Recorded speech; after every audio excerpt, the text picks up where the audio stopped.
What's up guys, my name is HorrorPapi and welcome back to another video of Dead by Daylight. We got some major leaks that dropped today. Even though they are big, they're not very detailed. So I'll get into those right now, but let's do a quick anniversary recap and some bugs that are going on right now. So the 4th anniversary event has been going on since June 23rd and you still have, a couple of weeks to take advantage of it. It was slated to end July 7th, but it recently got extended.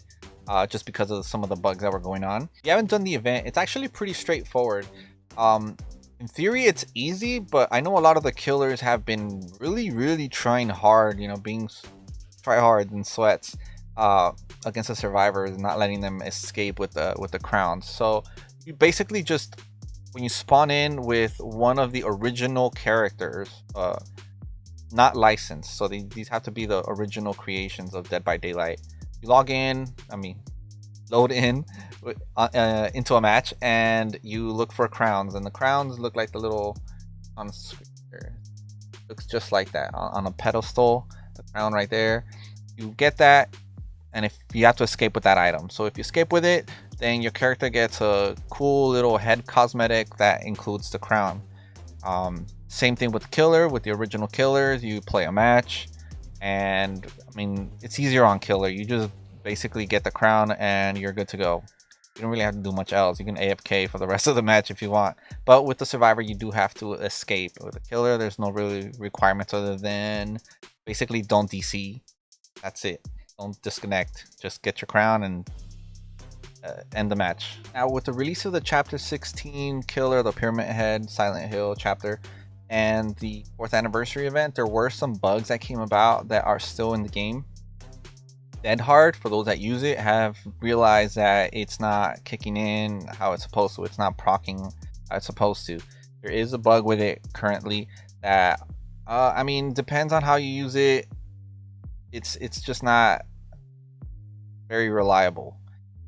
Gen grabs, so killers are having I don't want to say a tough time, because it's hit or miss as well. There's a bug where it prevents you from grabbing survivors.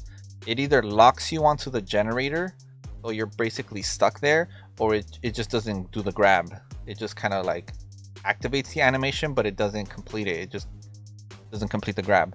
And as well with the crowns, these aren't really bugs per se, but with the with the Wraith, if you grab a crown, your invisibility becomes worthless basically.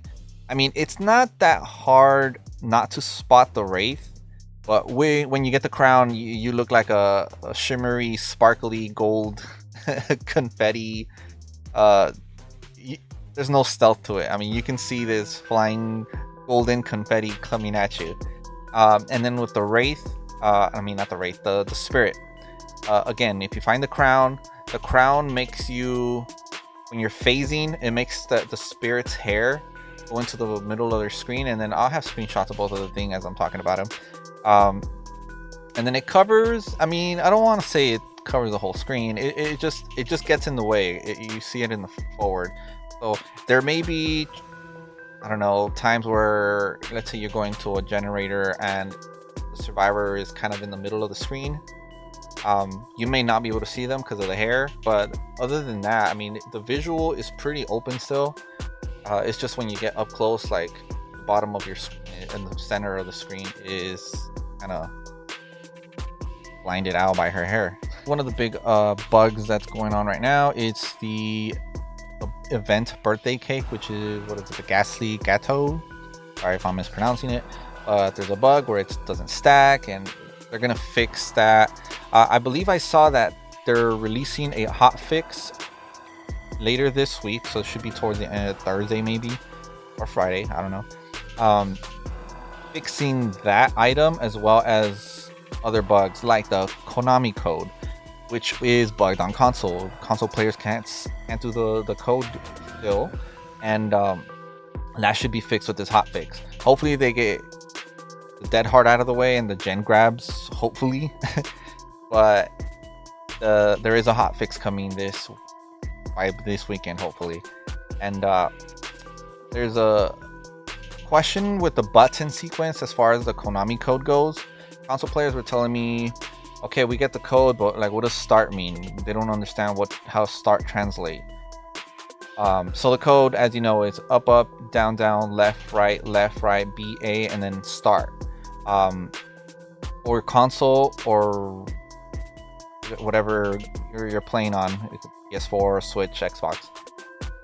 The start key button is actually your options. So whatever you have your options button set as, that is what you click as start. That's pretty much what you have to do. Once the hotfix is released, then you'll be able to do the Easter egg Konami code and get yourself the arm. Now for the big news of the day. Earlier today, there were leaks in the code that suggested that Chapter 17 is coming closer than we thought. It's not new. This happened before, you know, when they released Freddy and Leatherface. They were only about a month and 2 weeks apart. So this isn't new, but I mean, it kind of was a little unexpected, but not a complete surprise, since if you've seen my older videos, we realized that, you know, 2 chapter pages were uploaded to Steam. One of them was updated to reflect Silent Hill chapter, but the other one was just kind of left there, and we thought maybe it was going to be a cosmetics page package, whatever, kind of like the charity case they've done before. But now it's pretty much confirmed that the second page is going to be a licensed chapter. I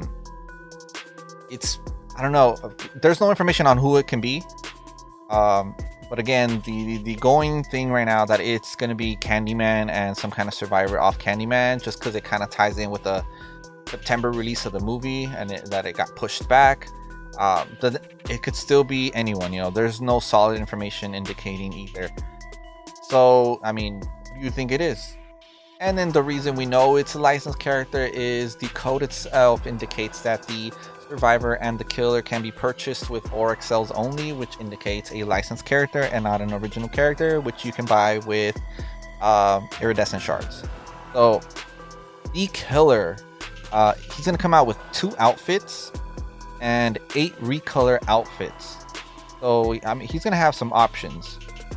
I mean, if I recall, Candyman doesn't really have too many options like that, so I'm not sure what they're gonna do there. Maybe it's just recolors, I don't know. But then again, if it's another killer entirely, another franchise, the options are endless. Now, when I think of some of the other killers that were suggested, you know, by people trying to guess, you know, I don't know, 2 outfits, 8 recolor outfits, like who can that be that kind of has multiple outfits? As far as I know, Candyman only had 1 look.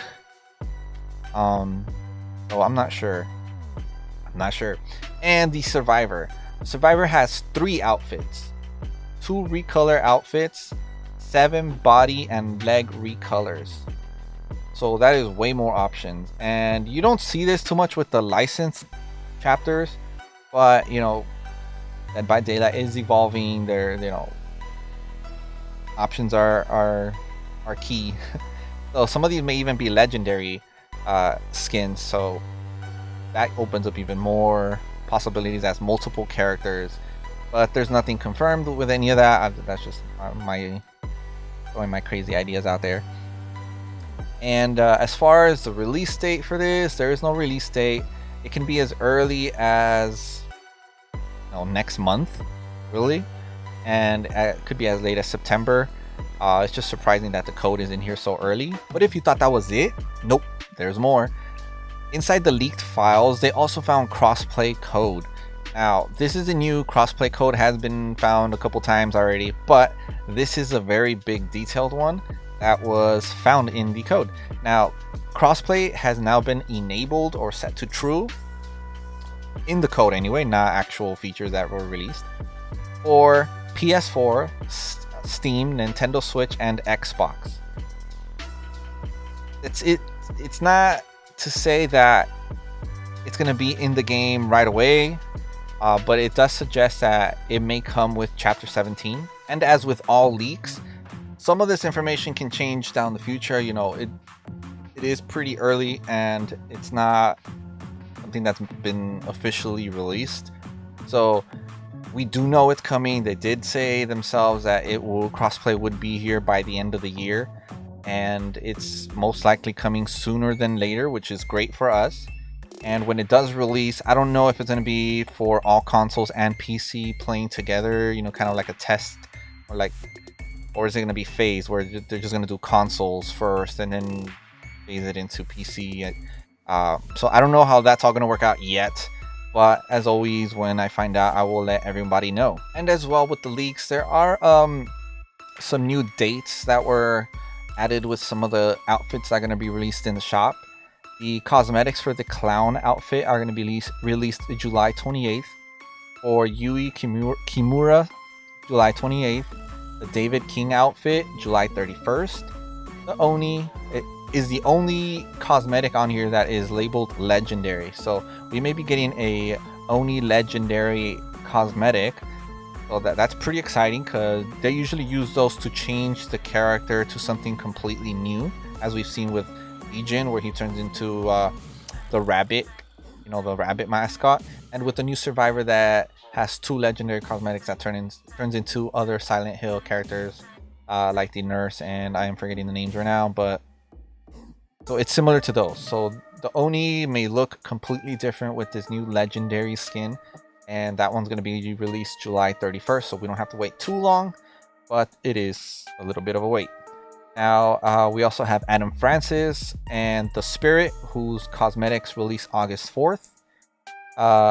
We got Fang Ming and Jane Romero that release August 7th, and Pyramid Head, whose cosmetic releases August 21st. Speaking of cosmetics, I do want to mention that the cosmetics for Claudette and Deathlinger that are related to the 4th anniversary event, you know, the cosmetics that have the cool little lightning type gold drip, whatever it is, embedded into the outfit, those are tiered releases, I want to say. I don't know if that's the proper term. Basically, you have to log in during certain time frames, and up until this point, if you haven't logged in every 2 days at least, then you've probably already missed out on some of the cosmetics. Every 2 to 3 days or so, they swap what cosmetic you get for free when you log in, and so far I believe it's the Claudette body piece, the torso, the Deathlinger weapon, and the Deathlinger hat. Don't quote me on that, but those are the cosmetics that have been released so far, and you have to have been logging on to get those for free. If you missed out, doesn't look like they're gonna bring those back. So stay logging in to get the full outfits. There's 0 alert, there's 0 notification, 0 announcement when you log on that you got it. You basically just log on and check, and it should be in your inventory. That's the only way to know, really, because I was looking for an announcement. I thought I missed out on the pieces because there's no announcements. You just log on and then check the character, and hopefully you have them. Now, in the last video, I mentioned about Tome 4 and who the characters were going to be focused on for the Tome and the Rift. The characters, again, for Killer are going to be the Wraith and the Hag, and for Survivor is going to be Meg, Thomas, and Ace. So check out the Tome 4. There's going to be, most likely, they're going to drop, you know, cosmetics and story lore for those characters specifically. Now the last thing. This isn't really tied to Dead by Daylight, but because of the new Chapter 17 leaks that were found out in the code, there is most likely going to be theories and all that popping up again. Now, Hellraiser is now starting to get into the similar case as Friday the 13th, where a lawsuit has opened up. Clive Barker has filed a notice of termination of rights and licenses for the Hellraiser franchise. Now, he wants the rights to the original film so he can continue adding to the franchise. Basically, he wants to revive it, because whoever holds the licenses right now, basically let it die. And I know there is a series that's kind of trying to come out in the works on HBO, I believe. I'm not sure. And so this lawsuit won't we won't know the results until the earliest December 19th, 2021. Now, any licenses, anything new that comes out by then is allowed. So Dead by Daylight has until that date if they want to acquire the Hellraiser franchise as a chapter. And that is pretty much it for this video. Who do you think the new Chapter 17 killer is going to be? What franchise do you think we're going to be getting? Do you think it's Candyman, or do you think it's someone else entirely? Now, if you liked the video, drop a like and make sure to subscribe, because I do got some gameplay content coming soon. I think I have the format that I want to use down, and I'm kind of excited for it. So subscribe and make sure to check it out when I drop it. My name is HorrorPapi, and I'll see you guys next time.